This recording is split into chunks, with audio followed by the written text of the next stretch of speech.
le discours que tient aujourd'hui le président Trump. Il faut voir les mots qu'il emploie. Je vais tout faire péter. S'il ne respecte pas l'ultimatum. Ouvrez ce putain de Détroit, bande de bâtards, sinon vous vivrez en enfer. C'est un langage peu habituel sur la scène internationale, et en particulier pour un chef de guerre qui engage la vie de ses hommes. Vous savez quoi? On vous emmerde. On vous emmerde. Que Dieu qui a créé le ciel et la terre vous maudisse. Que Dieu vous maudisse. Vous êtes méchants, méchants, méchants.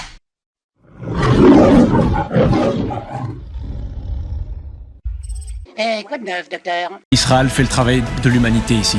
Absolument aucun remords à ce niveau-là, qu'ils crèvent tous. Qu'ils crèvent tous. Qu'ils crèvent tous. Ça part complètement en sucette. Ce président français, il faut qu'il le sache, il a tout intérêt à se préparer son cercueil. Dieu va lui montrer ce que ça veut dire vouloir être aussi effronté et vouloir avoir des déclarations contre Dieu. C'est pas contre le peuple juif seulement, c'est mais contre Dieu. On vous a vu, on vous a entendu. Dieu vous a vu, et il vous a entendu. Vous êtes les grands, grands vaincus de cette guerre. Oui, parce que ça a été filmé. On a des témoignages. On n'oubliera pas les images de ces enfants martyrisés, de ces enfants coupés en deux. On n'oubliera pas la peine de ces parents qui ont enterré les leurs. J'oublierai jamais Gaza. Vous savez quoi? On vous emmerde. On vous emmerde. Les hôpitaux libanais ont demandé à tous les habitants, s'ils le peuvent, de venir donner leur sang car il n'y en a pas assez. L'armée libanaise est dépêchée partout avec les ambulances pour essayer de ramener les victimes vers les hôpitaux les plus proches. Israël qui estime que le Liban ne fait pas partie du cessez-le-feu conclu entre l'Iran et les États-Unis et qui continue de pilonner la capitale libanaise. En 10 minutes, voilà le déluge de feu israélien qui s'abat au Liban. À l'instant, le ministre libanais de la Santé déclare que des centaines, je dis bien des centaines de personnes ont été tuées ou blessées lors des frappes israéliennes à travers le pays. Bezrat Hashem, on va maintenant avoir beaucoup de territoire. On aura de la place, on va construire des maisons pas chères. Et vous allez venir, vous allez tous venir. Et on va faire des communautés françaises de malades. Oui ou non? On a vraiment le sentiment ici, puisqu'on parlait de la paix par le droit, que c'est un usage disproportionné de la force, dont les premières victimes sont des civils. Si on cible de manière disproportionnée des civils, ça s'appelle tout simplement crime de guerre. Donc, dont un jour, il faudra qu'Israël rende des comptes. Oui ou non? L'arrogance israélienne risque de se retourner contre Israël. Oui, un jour. Parce que le fait de dire la capitale des États-Unis, c'est Tel Aviv, ça passera pas complètement. La guerre change. Elle devient diffuse, continue, et la sécurité désormais ne se découpe plus. C'est l'avènement des guerres hybrides, celles qui se servent des enjeux civils pour les détourner à des fins militaires. Il n'y a pas d'armes vendues à Israël. Alors il faut le dire clairement, terrorisme, narcotrafic, cybersécurité, défense nationale, énergie, industrie, tout cela ne forme désormais qu'un seul ensemble. Nous devons donc nous adapter. Monsieur le Premier ministre et Monsieur le ministre des Affaires étrangères, vous avez tous deux affirmé que la France ne livrait pas d'armes à Israël, ni de matériel militaire utilisé à Gaza, ni d'armes offensives. Ces déclarations, elles sont aujourd'hui à nouveau contredites par un rapport publié par Palestine Youth Movement et Urgence Palestine, avec une précision qui rend vos dénégations intenables. Il établit l'implication de 10 entreprises françaises dans la chaîne d'approvisionnement d'Elbit Systems, principal équipementier de l'armée israélienne. Munitions, composants d'artillerie, systèmes de ciblage, circuits de commandement de véhicules de combat. Il n'y a pas d'armes vendues à Israël. Les livraisons recensées pour certaines dès octobre 2023 ne peuvent relever que de l'armement offensif. De plus, vos gouvernements successifs ont autorisé plus de 117 vols de transit pour des pièces d'avions de chasse, notamment des F-35, les mêmes appareils utilisés pour bombarder Gaza et dans l'invasion du Liban. Gaza, je le rappelle, où se recensent des dizaines de milliers de morts, une population assiégée, des infrastructures civiles systématiquement détruites, des hôpitaux et des structures humanitaires ciblées. Alors que depuis des mois, vous tentez de faire taire les voix de solidarité avec le peuple palestinien. Depuis un an que tous les réseaux sociaux d'LFI racontent que la France vend des armes à Israël alors que nous ne vendons aucune arme à Israël, c'est jeter précisément le discrédit sur notre diplomatie. Il n'y a pas d'armes vendues à Israël. Que vous criminalisez celles et ceux qui dénoncent votre politique, que vous détournez le délit d'apologie du terrorisme pour en faire un bâillon. Dans le même temps, vous vous faites complice d'un État colonial. Les choses sont simples.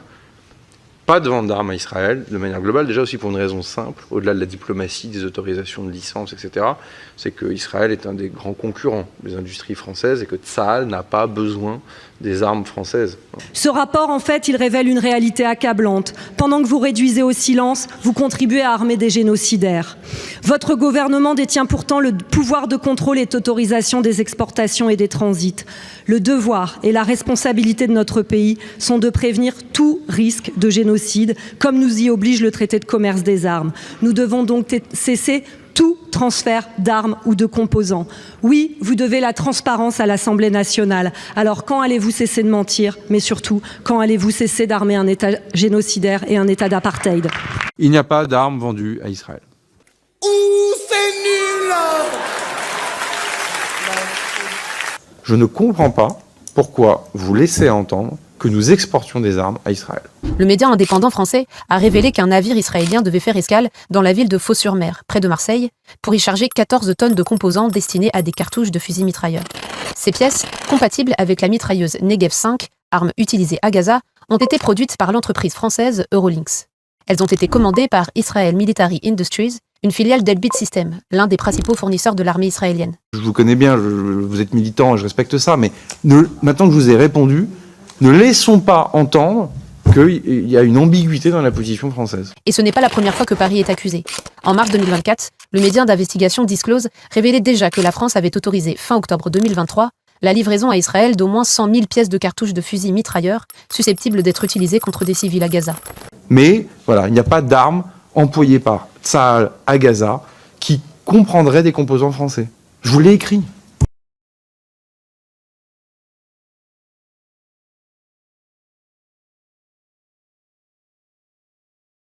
Il n'y a pas d'armes vendues à Israël. Dernière minute, Israël suspend officiellement tout commerce d'armement avec la France. Cette décision bloque immédiatement les ventes et les importations de matériel militaire entre les deux nations.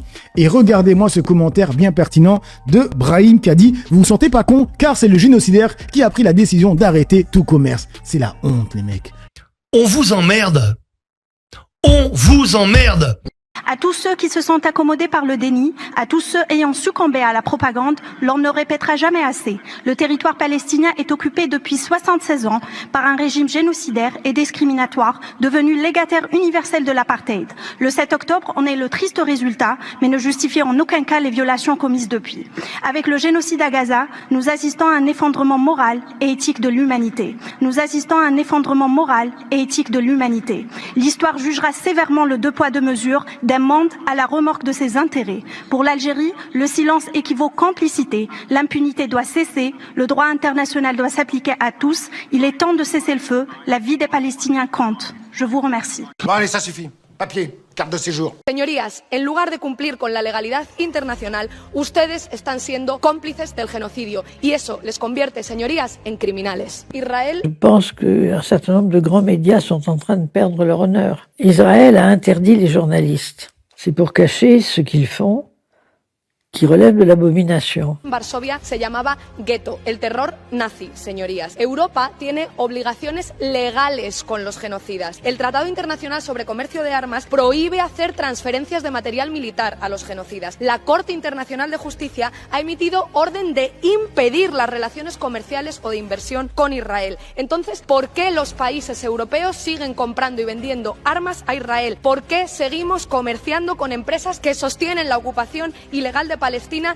y el genocidio. Y además nos acaban de poner a las órdenes de Estados Unidos en la OTAN, siendo Estados Unidos el principal socio de Netanyahu. Juntos han atacado ilegalmente a Irán y ambos son las principales amenazas para la paz y la seguridad en el mundo. El rearme es complicidad con el genocidio, señorías. Hoy mismo vuelve a ser noticia que el plan de rearme del gobierno de España incluye la compra de material militar a Israel. Señorías, en lugar de cumplir con la legalidad internacional, ustedes están siendo cómplices del genocidio y eso les convierte, señorías, en criminales. Vous savez quoi? On vous emmerde. On vous emmerde. You guys are totally okay with IDF soldiers shooting and killing desperate people waiting for humanitarian aid. You're okay with that. I find it so unbelievably evil.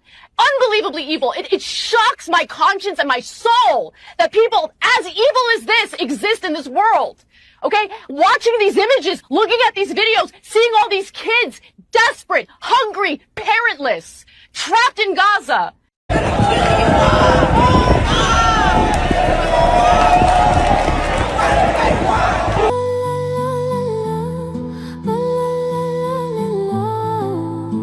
الو الو الو يا عمري وينك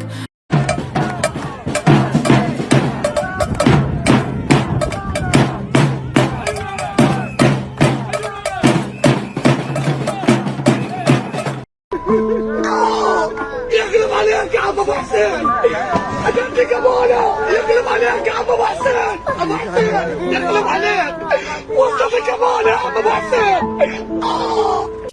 Que Dieu qui a créé le ciel et la terre vous maudisse. Que Dieu vous maudisse. Vous êtes méchants.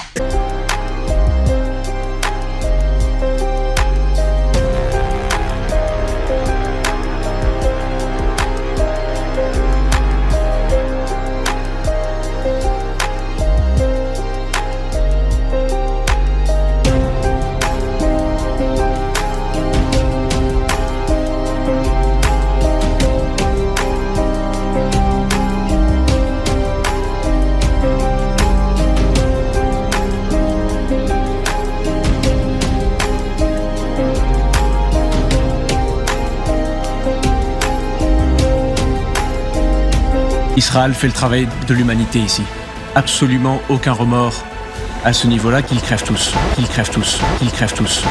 Ça part complètement en sucette. Mais vous croyez que Trump est allé au Venezuela pour défendre les Vénézuéliens et en Iran pour défendre les Iraniens? Non, il est allé dans ces deux pays-là parce que ce sont deux pays qui ont d'énormes réserves de pétrole. C'est la seule chose qui l'intéresse. Quand monsieur Trump dit « je fais ça pour les Iraniens », c'est un mensonge absolu. Moi, je suis de tout cœur du côté des Iraniennes et des Iraniens. Et je défends leurs aspirations à la paix, à la stabilité et à la démocratie. On doit respecter le droit international parce que quand on ne le fait pas, ça n'amène jamais la paix, ça n'amène jamais la démocratie. Regardez l'Afghanistan, regardez l'Irak, regardez la Libye, regardez la Syrie. Dans tous ces pays, les États-Unis sont intervenus. 25 ans plus tard, il n'y a toujours pas la paix et il n'y a toujours pas la stabilité. Tout le monde sait bien que dans cette affaire, je n'ai rien à me reprocher. Je crois à l'inégalité des races, oui, bien sûr. C'est évident. Toute l'histoire le démontre. Elles n'ont pas la même capacité ni le même niveau d'évolution historique. Je ne suis pas raciste. Ils sont remplis de haine, pas de pitié, pas de peine. Ils sont dégueulasses, sur les plateaux ils se déchaînent. La famille Le Pen a planté sa graine. Les arguments racistes s'enchaînent. Ils aiment ça. Pour eux la vie est un problème, yo. Les hypocrites se promènent, yo. Chassés traînent comme des hyènes, yo. Leur proie préférée est algérienne. Oh non, qu'Allah les maudisse, Inch'Allah. Qu'ils les punissent, Inch'Allah. De Zemmour à Jean Messia, les descendants de Clovis.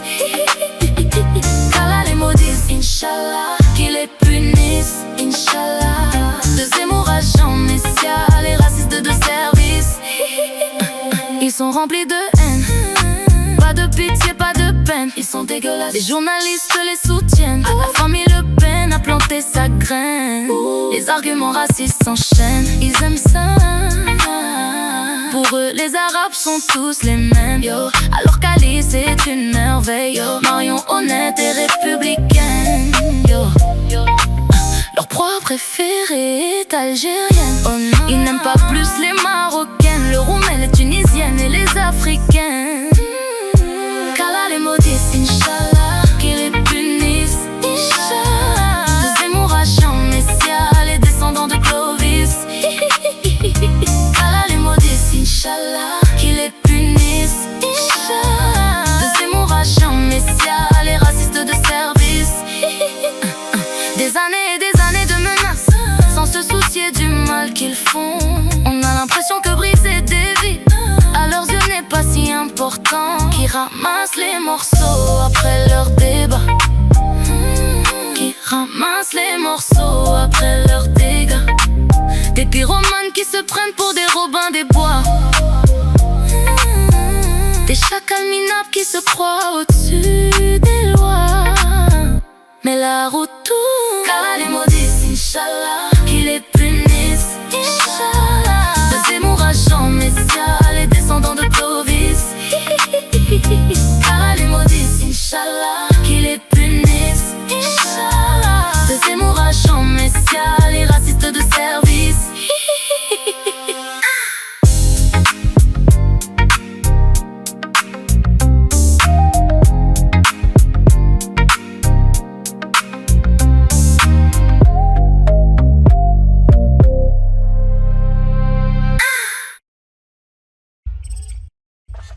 Vous savez quoi?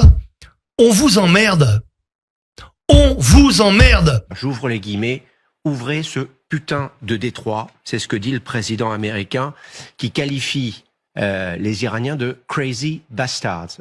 Voilà, je vous laisse la traduction. Vous pouvez aller voir sur Internet pour traduire si vous ne parlez pas anglais.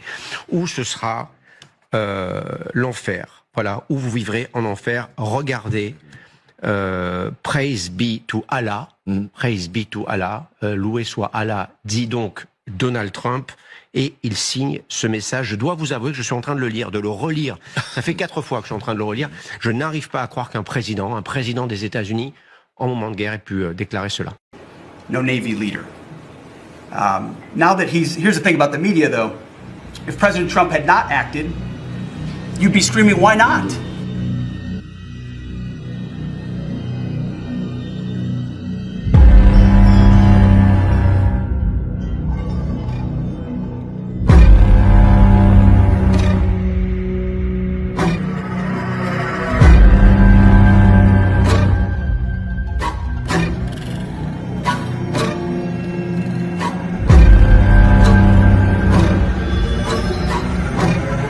IRGC's Navy commander was killed overnight in operation. So no Navy leader.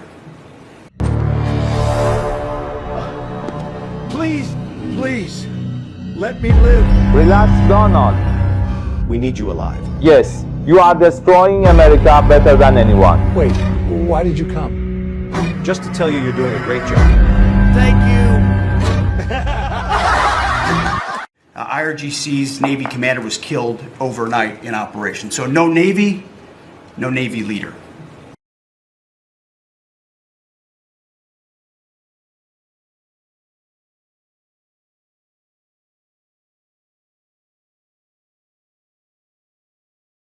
Down goes Seth. Duncan Dan on New Year's Eve. Gunner Gossett.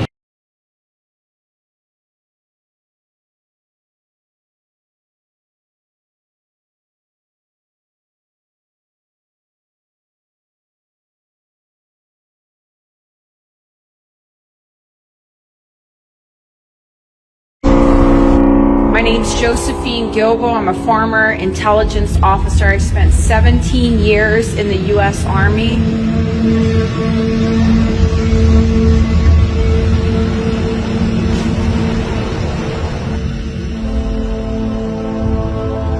A modern Tomahawk missile is equipped with onboard cameras.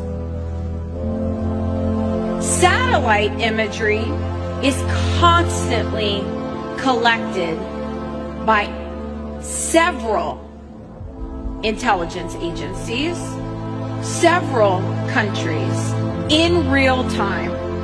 The entire school was surrounded by colorful children painting flower, bright colored murals, and it was without a doubt a school if you looked at it through satellite imagery.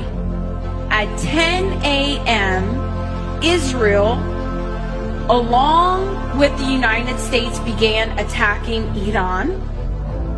By 10:20, the staff at Minab School began evacuating the children.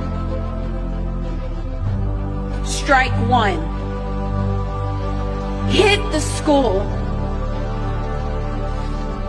The kids moved to the prayer room. Strike two. Hit the prayer room.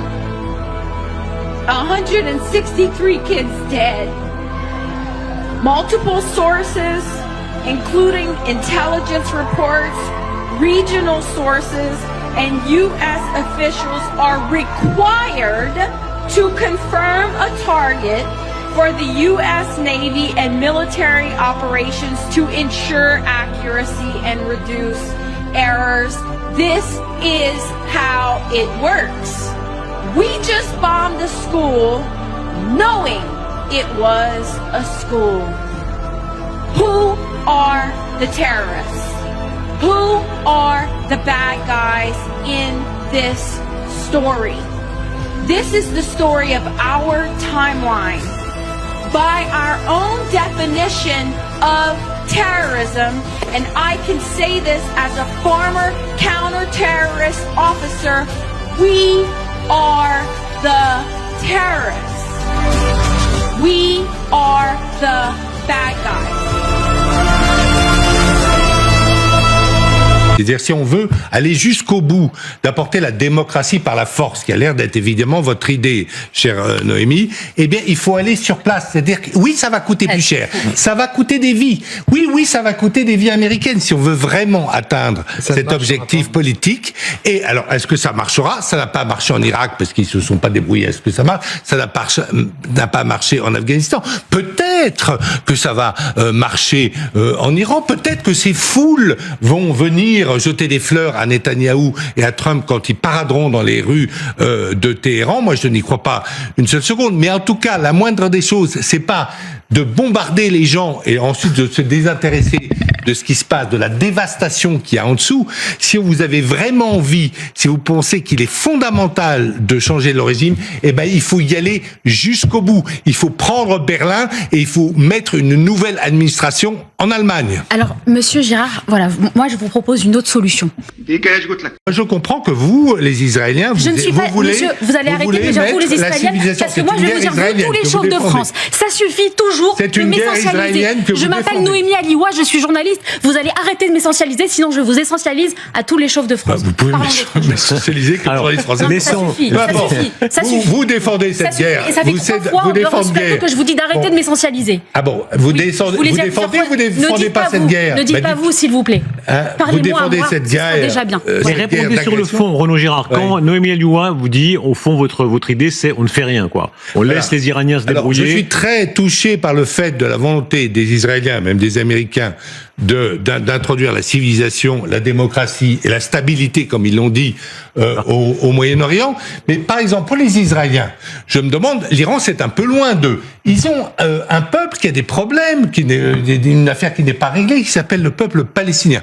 Est-ce qu'ils font quelque chose? Mais même plus proche d'Israël, il y a le Soudan. Mais pourquoi est-ce que les Israéliens, les Américains n'interviennent pas au Soudan pour arrêter par la force une guerre civile, pas les relations entre Israël et le Soudan. Une guerre civile qui a fait des centaines de milliers de morts pour effectivement établir. Répondez à ça, Isaac Barchicha. Pourquoi pas? Comment ça? Est-ce que vous êtes journaliste? Mais je vous retourne, c'est la question à vous. Alors, vraiment. Et oui, je suis journaliste, j'ai ma carte de presse. D'accord. Alors ça veut pas dire que vous êtes journaliste. Mais je suis journaliste et j'ai pas à vous le prouver. Quelle source est-ce que vous avez? Vous êtes tout le temps journaliste. Il n'y a pas de brevet de journalisme à donner. Non, je ne suis pas en train de faire de la provocation. C'est incroyable que vous osiez me dire ça. Non, je n'ose pas. Que vous osiez me poser cette question, c'est quand même incroyable. Et pourquoi est-ce qu'on ne se dirait pas que les Iraniens sont les nazis d'aujourd'hui? Et pourquoi est-ce qu'on ne se dirait pas que nous sommes aussi menacés par eux? Bien sûr, on n'a pas envie de faire la guerre, c'est sûr.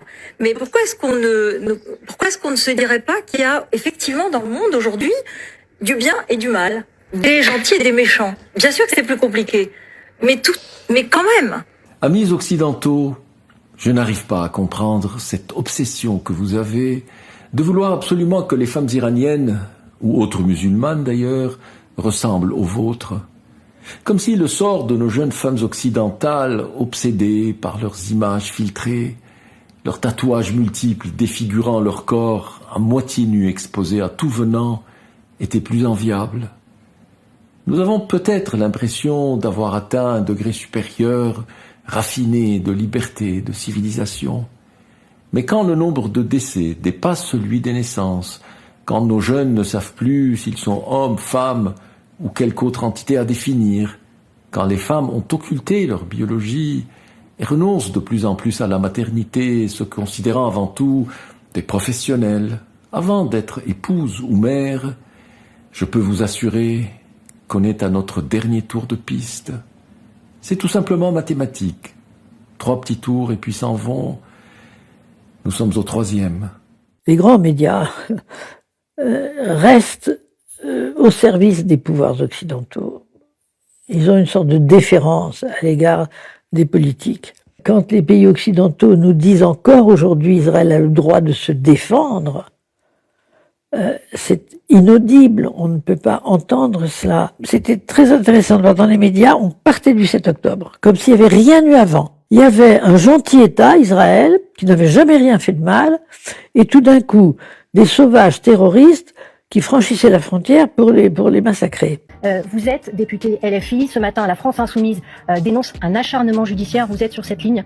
Manifestement, plusieurs choses. D'abord, je ne suis pas venu pour réagir à ce sujet, donc je considère que vous êtes en train de me prendre en traître. Deuxième point, juste auparavant... C'est l'actualité aussi? Oui, écoutez, je vous réponds, vous me posez votre question, moi je vous donne ma réponse. Le deuxième point, c'est que vous êtes en train de commenter des faits dont vous n'avez aucune connaissance et à perte de vue. Juste avant la séquence précédente, vous avez fait intervenir 2 éditorialistes, dont l'une est membre de LR, et évidemment, vous ne l'avez pas précisé. On a dit qu'il était membre du think tank gaulliste. Oui, alors il n'est pas membre d'un think tank, il est candidat pour LR. Donc vous voyez, vous avez dans votre pratique de journaliste des choses qui sont très gênantes. Maintenant, j'en viens au fond. La réalité, c'est que Madame Rima Hassan a été convoquée alors qu'elle est parlementaire et elle a été convoquée pour un tweet, ce qui en soi est déjà dérisoire et scandaleux. Elle a été convoquée avant même la levée de son immunité parlementaire, ce qui en soi est aussi scandaleux. Et le troisième point, c'est que pendant toute la journée d'hier et pendant toute la garde à vue, alors qu'elle s'est présentée libre, on s'est retrouvé avec des gens qui ont distillé des éléments probablement fallacieux, alors que, évidemment, tout ça devait être couvert par le secret. Donc vous voyez, on a un problème fondamental dans ce pays, c'est qu'en ce moment, la police et la justice sont en train de partir à volo, que l'état de droit est en train de s'effondrer et que c'est ça qui devrait nous préoccuper. La réalité, c'est que Rima Hassan est ciblée parce que c'est quelqu'un qui tient tête. C'est une femme, elle est d'origine étrangère, elle est arabe et je dirais même qu'elle est arabe parmi les arabes parce qu'elle est palestinienne et c'est ça qu'on lui reproche. Pour le reste, évidemment, je considère que votre façon de travailler est scandaleuse parce que vous nous parlez de faits dont vous n'avez aucune connaissance. C'est normalement parler, c'est l'actualité, c'est pareil. Non, le parquet, il y a eu des communiqués du parquet. Je trouve que cette façon de faire est indigne du service public et vous aurez l'occasion de devoir en rendre des comptes un jour. Tout le monde vous critique. Mais je dis à Dieu, écoute-moi bien, je t'ai rien demandé, tu te débrouilles. Mes 2 genoux à terre dans les toilettes. Je ne sais pas où je vais, mais je sais que tu vas te débrouiller. L'Éternel est mon berger, je ne manquerai de rien. Quoi? À chaque fois, je me dis, mais c'est ce sujet-là qu'on va aborder? Qu'est-ce que je pourrais bien dire? Je me tais. Dieu, tu prends les rênes. Ouais. C'est facile à dire, mais c'est la première fois que je l'ai expérimenté vraiment. Je me suis complètement effacée derrière Dieu et je l'ai laissé piloter. Tout piloter.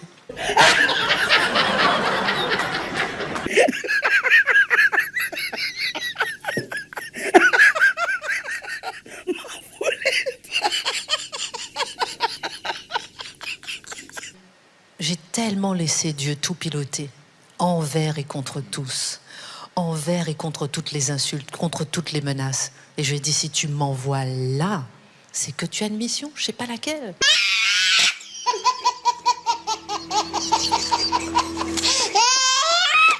Dans chaque interview, je dis que je prie avant l'émission. Dans chaque interview, je dis que tout le monde est spirituel, le monde n'est pas matériel. C'est Dieu qui faisait. Tu te rends compte qu'elle n'a jamais fait autant d'audience de son existence, cette chaîne? Bon, très bien. Il va avoir un traitement injectable. Hein. Un jour, vos directions, et vous qui acceptez ce travail, vous aurez des comptes à rendre, monsieur. De quoi vous parlez? Oui, de la désinformation. Vos directions auront des comptes à rendre. Les soirées. Parce que pour le moment, on est calme, mais bientôt, on va pas le rester calme. LCI, vous aussi, vous allez perdre. Comment vous faites le soir pour dormir honnêtement près de vos enfants? Vous êtes des menteurs, des traîtres, des collaborateurs, des vendus. Oui. Vous ne dites que des mensonges. Combien vous touchez pour faire vos boulots? Malhonnête, tout ce qu'on veut, je vous vomis dessus, mais croyez-moi, on sera tous là dans le cortège quand vous allez être emmenés au tribunal pour être jugés, là encore, je l'espère de tout cœur, par des militaires. Quant à la franc-maçonnerie, comment va-t-elle pouvoir vous protéger? Elle est forte parce qu'elle est nombreuse, elle achète les gens. Il y a des choses qu'on n'achète pas, c'est le cœur et les tripes. Bonne soirée, messieurs, dames. Vous savez quoi? On vous emmerde. On vous emmerde. Bande de bâtards. Que vous écoutiez BFM, que vous écoutiez France Info, chaîne publique, chaîne privée, c'est de la merde. Oui.